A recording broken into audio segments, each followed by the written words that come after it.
What's up? What's up, guys? It's Game Master here from GameSpot Studios, and when I said my announcement has come, we have finally come to that day. Now, okay, so I'm doing kind of my top 5 movies before I see Star Wars 7: Force Awakens. So this is the top 5 movies of 2015. 2015 was a very disappointing year, in my opinion, because there were a few disappointing movies, but other than that, there is a bunch of good movies. I'm sorry, I haven't seen a lot of movies this year, so I will see more next year. So I haven't seen like a bunch of movies that a lot of people really like The Revenant or Spotlight or Spectre or Hunger Games Mockingjay Part 2 or Mission Impossible Rogue Nation. I'm sorry, I haven't seen 3 movies of the ones I'm looking on here. I'll hear the top 5 movies of 2015 before I see Force Awakens, which in a few days. And I might do reviews of these movies that I've done top 5 on, but let's see. Let's see about that. But so let's get started with our countdown. Before we get to our countdown, just like to say that movies that people might be fanboying on. I think there's a lot of movies that were fanboying on this year. I think there was just tons of movies like that this year. I think what happened was that there were a bunch of movies this year that were disappointing. I think Spectre, like those kind of movies, Mission Impossible Rogue Nation, Mockingjay Part 2, those movies, Jurassic World. Yeah, definitely Jurassic World. But other than that, let's start this review off with a surprising entry. Let's get this started. At number 5, we have Avengers Age of Ultron. A lot of people were very, very disappointed with this movie. So you might be very, very kind of, I guess excited, not excited, but this is very kind of perplexed and confused why I put this here at number 5. Well, let's just say I actually enjoyed the movie. It was very entertaining and gripping. I felt the story was pretty good.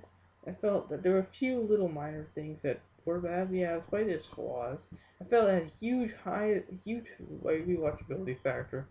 It was good. The performances were really excellent. Although there's subplots that didn't really work. There were subplots that didn't work. I think this movie was overall disappointing to a lot of people, but to me, I found I really liked it. So it was good. The story was good. There were a few cliched moments there, but here and there. But I think it would be good. I think it was just relatively a good movie, a very enjoyable movie, and the overall audience would actually enjoy. At number 4 is AntMan. Holy crap, AntMan. AntMan was great. I really enjoyed this movie too. AntMan, from the things that I really think about it, it's just that this movie also didn't really disappoint. It was just a very small movie that I don't think a lot of people would really be reviewing this time, but I think this movie is a great movie. I think it has really funny dialogue. It's a funny movie. There's one scene in particular that's really funny. The performances are great. Paul Rudd as Ant-Man was fantastic. So was, I guess, a lot of the other ones, especially Michael Douglas. He was really good in this movie. Michael Pena was everything. He was extremely funny. I really love that guy. I really like that guy. But I think this was a great movie, a great addition to the Marvel Cinematic Universe, and I think that I think Ant-Man will be a very good addition to a very good addition. I think it was just an overall fun and enjoyable movie with great shots, great visual effects, and stunning greatness, I guess. But it's not the best movie of the year, though. It was just a very enjoyable movie. At number 3, we have Inside Out. Inside Out. Okay, so I get this movie.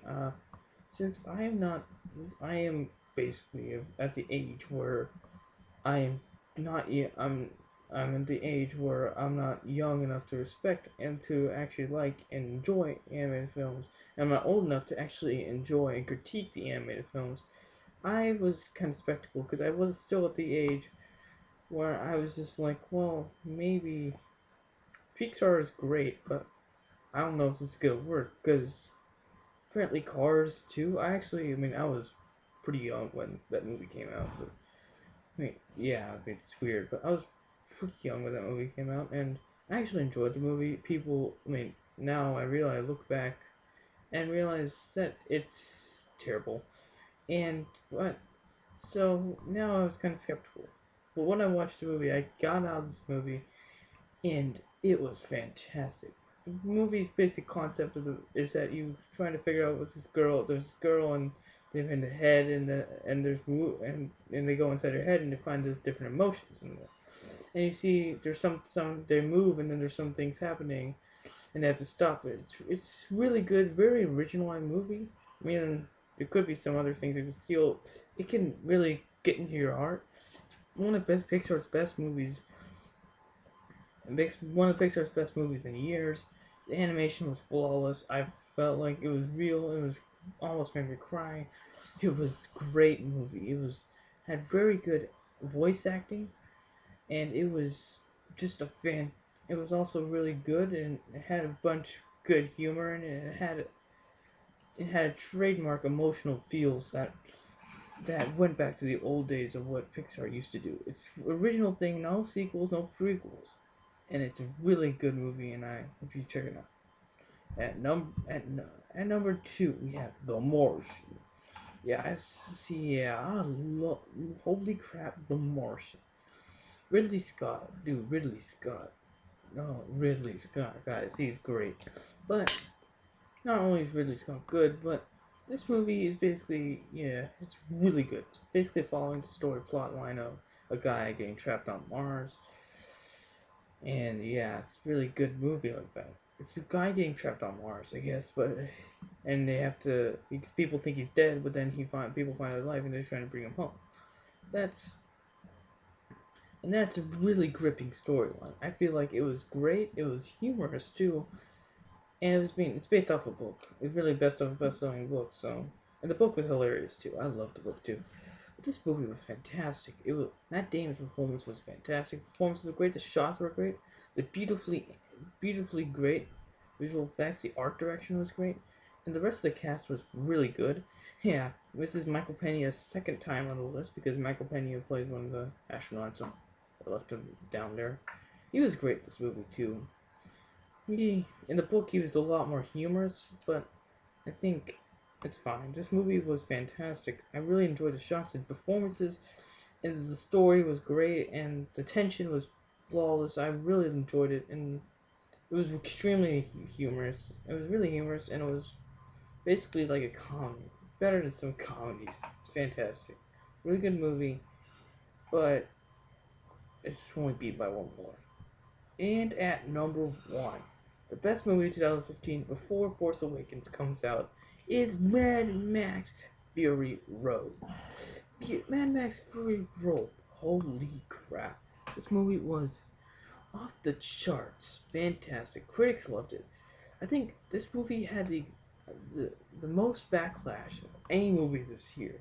I haven't seen so much mixed reviews. People complaining it's awesome, a masterpiece. People saying it's dull and boring. People criticize it for its lack of plot. Well, guess what? This movie doesn't need a plot. This movie was gripping, fantastic, great action set piece, full of really good practical effects. Tom Hardy's performance was great as Max, and of course, and Charlize Theron's character was extremely great. She was great. She gave a gripping performance. Plot didn't need to be that great, and it was very action heavy.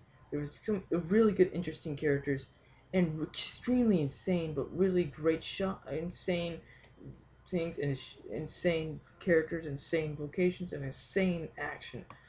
Great, gripping action. Very realism, stark realism, and really great shots that really emblemed the feel of it. The shots were fantastic, and the set pieces were great, and everything felt real and gripping.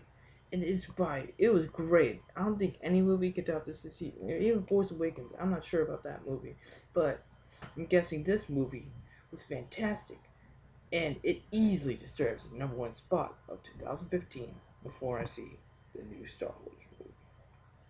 Well, I hope you guys like this review. It was. I hope you guys like this top five. If you agree, if you disagree with this top five, please let me know. Um, I'll give you my in-depth review of Force Awakens really soon. Sorry for the bad mic quality, like always. I'm gonna get a new mic, and this is gonna be a great start to hopefully a great thing. And I hope you guys like this review, this countdown, and more videos coming soon. Please subscribe on the Wolf, of course, and see you guys later. Gameful Master from Gamefly Studios, signing out.